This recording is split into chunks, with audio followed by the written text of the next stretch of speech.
Gracias por continuar informándose con nosotros acá a través de Noticias LPTV. Tenemos en estudio a la doctora Vilma Núñez. Ella es directora del Centro Nicaragüenses de los Derechos Humanos. Doctora, muchas gracias por acompañarnos acá en La Prensa TV. Queríamos consultarle respecto a la movilización campesina de ayer, donde miles de personas se manifestaron en contra del canal interoceánico por Nicaragua. Sin duda, el hecho de que la policía no los haya dejado desplazarse constituye una violación de derechos. Sí, definitivamente. Pienso yo que no se puede hablar de la marcha, del propósito y el compromiso de esa gente que decidió llevar hasta el final, hasta donde fuera posible su protesta, su reclamo, sin analizar de alguna manera la brutalidad con que el gobierno trató de impedir a toda costa que la misma se realizara. Fue una actitud completamente desproporcionada, una actitud desesperada y que revela definitivamente el miedo, el temor que le tienen a las luchas auténticas como las que está impulsando el campesinado, los productores y la población en general de toda esta zona, abandonada históricamente por los diferentes gobiernos y que son un potencial para buscar cómo llevar el cambio y la transformación a Nicaragua. Ahora, doctora, hay quienes dentro de los mismos campesinos estaban inconformes llegar a Managua después de un largo trayecto, incluso algunos tenían un día ya de estar viajando para participar en esta marcha, y que al llegar a Managua no se les permita marchar, expresarse libremente. ¿Cómo se puede traducir esto? Definitivamente la situación que se vivió ayer no puede estar exenta de sentimientos encontrados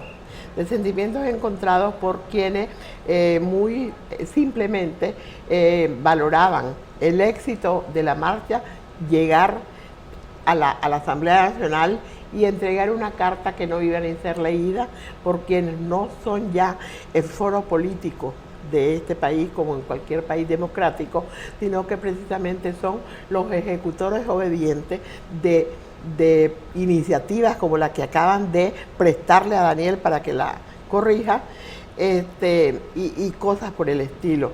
Entonces, quienes tenían esa visión de que el éxito era llegar a la Asamblea, puede ser que tengan algún nivel de frustración, y es lógico y es comprensible, pero quienes tienen clara la magnitud de su lucha y el propósito de que les anima, definitivamente tienen que estar valorando positivamente la decisión prudente, que no podemos afirmar que no lo dejaron marchar. Definitivamente fue una decisión soberana, dialogada y decidida por los miembros del Consejo.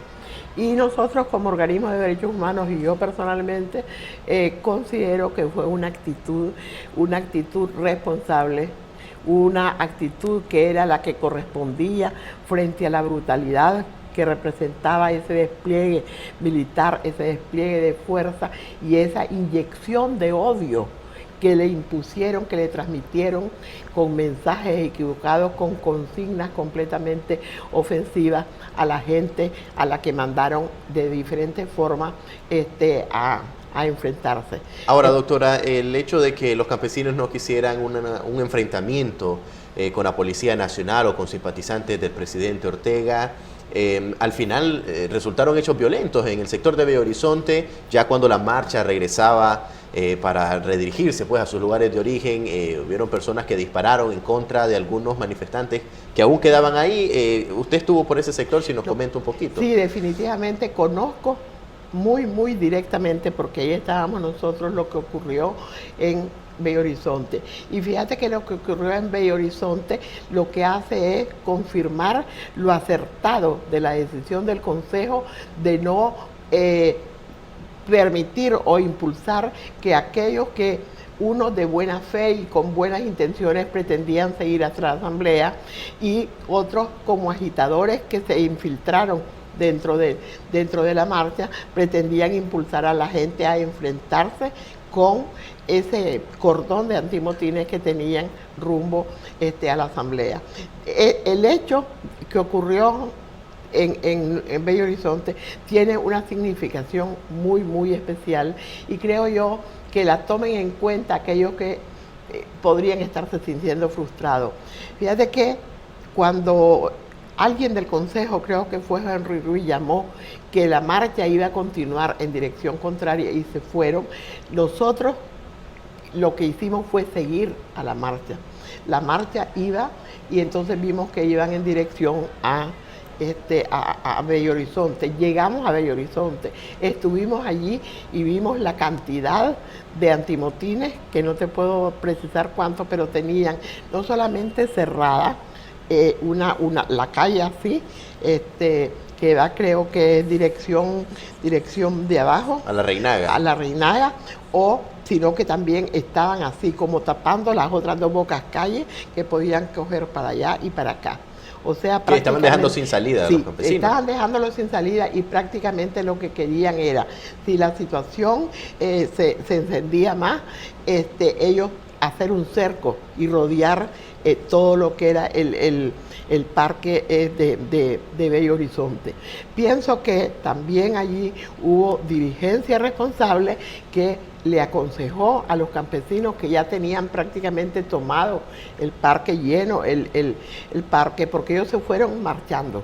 Entonces veo que nosotros estamos parqueados enfrente de la gasolinera, y entonces vemos que de nuevo los campesinos empiezan a marchar sobre la calle al otro lado sobre la cual habían venido. Ahora, doctora, precisamente en ese instante, luego de que los campesinos salen del sector de Bello Horizonte y se enrumban nuevamente a Carretera Norte, ocurre un hecho que para algunos es sin precedente. Algunos diputados y algunos miembros de partidos políticos que se encontraban ahí en la zona buscaron refugio en algunos lugares, pues como iglesias, por ejemplo. Incluso el diputado Eliseo Núñez, en declaraciones, afirma de que ellos buscaron a una iglesia evangélica que queda por el sector y que no les dejaron entrar.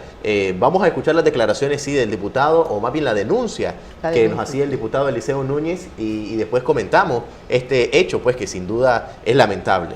Vamos a escuchar las declaraciones. Mira, nosotros estábamos buscando cómo coordinar la salida de los últimos activistas que estaban ahí. Estaba Eddie Gómez, José María Rayo, que es presidente del Distrito 2, y estaba Marcia Sobalbarro, que es la presidenta municipal de Managua. Entonces estábamos tratando de montar gente en vehículos para ya salir, cuando vimos que se abrió el cordón policial por orden de Juan Valle y deja pasar a los motorizados. Los motorizados llegan directo donde estamos nosotros disparando. Disparan y nosotros comenzamos a replegarnos. Vemos que cae un muchacho y que después nos damos cuenta que, además de que él lo que hace es tropezar, en realidad no cayó herido de bala, lo agarran a tubazos en el piso y le quiebran un brazo. Nosotros nos refugiamos en una de esas iglesias Pare de Sufrir, que está donde era el cine Bello Horizonte, pegado a Rosti Pollo, y ahí mismo entramos y comenzamos a cerrar las puertas porque las turbas pedían que saliera Marcia y que saliera yo afuera, y que iban a dejar en paz al resto de la gente. Ya adentro entró el pastor, un pastor de origen brasileño, y nos dijo de que ninguna iglesia de ellos estaba en contra del gobierno y que tenía que entregarnos a las turbas. Así que por favor saliéramos de ahí. Nosotros salimos por una puerta lateral de la iglesia que daba a una de las calles de atrás del reparto, de atrás de la rotonda. Fuimos perseguidos por aproximadamente unas 10 cuadras por los motorizados. Después de que salimos de la iglesia, logramos evadirlos porque las calles eran mucho más pequeñas y se convertían algunas en andenes, y entonces, como no tenían un blanco fijo porque ya andábamos bastante dispersos, entonces logramos reagruparnos en la cancha de Bello Horizonte, y ahí ya la población estaba un poco más alerta de lo que estaba pasando, porque al comienzo la gente estaba encerrada, y ahí la gente nos dirigió hasta un lugar donde nos dio refugio. Y nosotros estuvimos ahí refugiados como por media hora más, y luego llegó el diputado Carlos Langrán, llegó Silvio Estrada del Distrito 6, y llegó mi conductor que estaba en otra parte a tratar de rescatarnos a los 20 que estábamos ahí, logrando montarnos en un vehículo y salir del lugar. Bien, doctora, ahí teníamos entonces la denuncia del diputado Eliseo Núñez, sin duda un relato muy fuerte, ¿verdad? No tener dónde socorrerse, dónde auxiliarse en un momento así. ¿Su valoración respecto a esto? Mi valoración con respecto a eso es de una gran decepción porque definitivamente los niveles de descomposición por intereses, porque no se puede llamar de otra manera, están permeando a muchos incluso de los sectores que uno, independientemente del credo religioso que tenga, y aunque no crea en ellos porque no es opción religiosa, no crea pues dogmáticamente y esa cosa, piensa que si uno entra a una iglesia, sea de la denominación que sea, allí va a encontrar refugio. Es una naturaleza intrínseca de los templos, de las capillas religiosas, ser un centro de refugio y de protección para la gente que huye de cualquier tipo de persecución.